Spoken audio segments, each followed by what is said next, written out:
Yes, kanogere nkwifurize ikaze n'ibihe byiza kuri wowe udukurikiye muri aka kanya. Twizere ko aho uri hose ukomeje kugenda umererwa neza. Tugarutse rero muri ya makuru y'imyidagaduro n'amakuru y'ibyamamare abakomeje kugenda atrendinga hirya no hino ku isi. Twibanda rero ku makuru abakomeje kugenda bavugwaho muri rusange, bityo ukabasha kumenya byinshi bikomeje kugenda bigaragara ku bahanzi ndetse binabavugwaho muri rusange. Uyu munsi rero tubazaniye amakuru rero ari kuvugwa ku bahanzi bacu ba hano mu Rwanda aribo Kevin Kade ndetse na Element, aho rero aba bombi berekeje muri Leta Zunze Ubumwe za Amerika, aho rero bagiye kwitabira ibirori byiswe Rwanda Convention USA. Nimwe mu birori rero bigiye kwera hara muri Leta Zunze Ubumwe za Amerika hariya muri Texas. Ni amakuru rero tugiye kuba tubagezaho rero aba bombi ku itariki ya mbere z'uku kwezi kwa karindwi berekeje rero muri Leta Zunze Ubumwe za Amerika, aho rero bahagurutse hano i Kigali i Kanombe ku kibuga cy'indege ndetse bakaza kwakirwa neza hariya muri Leta Zunze Ubumwe za Amerika. Turaza kubwira byinshi bikomeje kugenda bibavugwaho kugeza amagingo angaya, dore ko bateganyijwe kuba bazataramira abanyarwanda ndetse bari hereye hara muri Leta Zunze Ubumwe za Amerika ndetse n'abakunzi babo bagiye batandukanye, ndetse bakaba bazaratarama ku itariki enye ndetse no ku itariki esheshatu, ni ku munsi w'ejo birumvikana. Rero ni igitaramo gikomeye cyane abahanzi bombi rero bagiye kwitabira, nyuma y'uko rero uyu muhanzi Element yagiranye ibibazo na Rebo yakoreragamo 155am, ndetse hari byinshi yakomeje kugenda atangaza mu bitangazamakuru bigiye bitandukanye byamubajije ku byerekeranye n'ikibazo afitanye na 155am, ndetse kugeza amagingo anga bishingiye ku masezerano uyu muhanzi yagiranye rero n'iriya Rebo ya 155am ikuyemo abahanzi benshi bagiye batandukanye, haba harimo Bruce Melody, harimo Ken Soul ndetse n'abandi bahanzi bagiye batandukanye babarizwa muri ya Rebo ya 155am iyobowe n'umugabo ukomeye cyane witwa Coach Gael. Uyu mugabo kabisa ndamwemera cyane, ndanamwubaha kabisa. Coach Gael ni umugabo kabisa. Ndetse rero andi makuru turize kuza kuba tubagezaho nuko byinshi bikomeje kugenda bigaragara muri uyu muziki wa hano mu Rwanda, nuko umuhanzi witwa Alto akaba yungutse manager.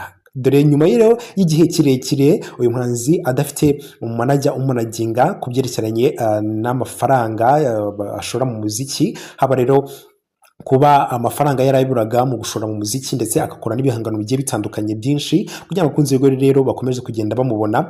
Uyu nguyu witwa Alto akaba rero yamaje kunguka umanager ugiye kujya umanaginga. Bivuze iki? Ko uyu muhanzi Alto agiye kuzajya ashyira hanze ibihangano ku gihe, ndetse ibihangano bikazajya bigera ku bafana be ku gihe, ndetse dore ko yatangaje ko yadindizwaga nuko nta bushobozi afite, ariko rero uyu munsi akaba rero yungutse umanager. Ibi byose turaza kuba tubigarukaho ndetse tubive imuzi. Turaza kugaruka rero ku muhanzi twa Diamond Platnumz ndetse n'urukundo rwe we na Zuchu, aho rero kugeza amagingo angaya imyiteguro ikomeje. N'imyiteguro rero barimo barategura, ni imyiteguro y'ubukwe barimo barategura, ndetse bakaba baratangaje babinyujije ku mbuga nkoranyambaga zigiye zitandukanye ko ubukwe bukomeje ndetse bakomeje kugenda babutegura. Ndetse inshuti bakunzi muba mudukurikirana muherereye hirya no hino, ndabashuje cyane, mbateye yambo, abaherereye hano mu mujyi wa Kigali, abaherereye mu nce zigiye zitandukanye, mu nguni zigiye zitandukanye z'isi, turabashuje cyane, tubifurije ikaze ku murongo wacu mushya ubagezaho amakuru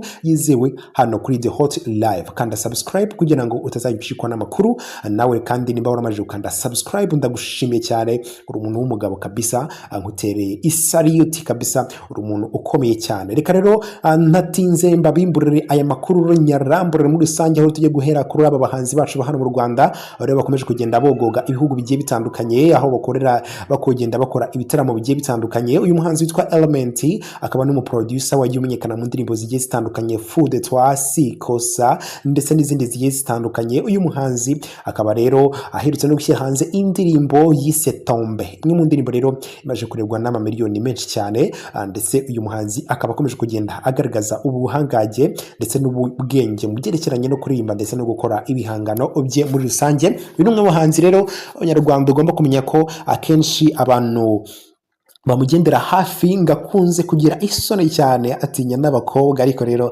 akaba afite n'igikundiro gikomeye cyane. Bamwe mu bakobwa bakaba bamwemera cyane ku buryo buhambaye. Ni mu gihe kandi uyu muhanzi witwa Element, amakuru twababwiye mu ncamake nuko uyu muhanzi yerekeje muri Leta Zunze Ubumwe za Amerika, aho rero yahagurutse ku itariki ya mbere avuye hano mu Rwanda, aho ku itariki ya mbere, ku itariki ya kabiri rero akaba yarasesekaye hariya muri Texas muri Dallas, aho rero uyu muhanzi muhazi aho azataramira aho mu gitaramo rero cyangwa se mu kirori cyiswe Rwanda Convention USA 2025. Ni igitaramo rero kizahuriramo ibyamamare bigiye bitandukanye bya hano mu Rwanda, harimo umuhanzi The Ben ndetse na Meddy, dore ko Meddy nawe yari amaze igihe kinini cyane adataramira abantu, nta bitaramo twajyaga twumvamo, ariko rero kuri iyi nshuro uyu muhanzi akaba nawe azataramana n'aba bombi berekeje muri Leta Zunze Ubumwe za Amerika. Ngira ngo murabizi neza ko abahanzi harimo Element, Kevin Kade, harimo umuhanzi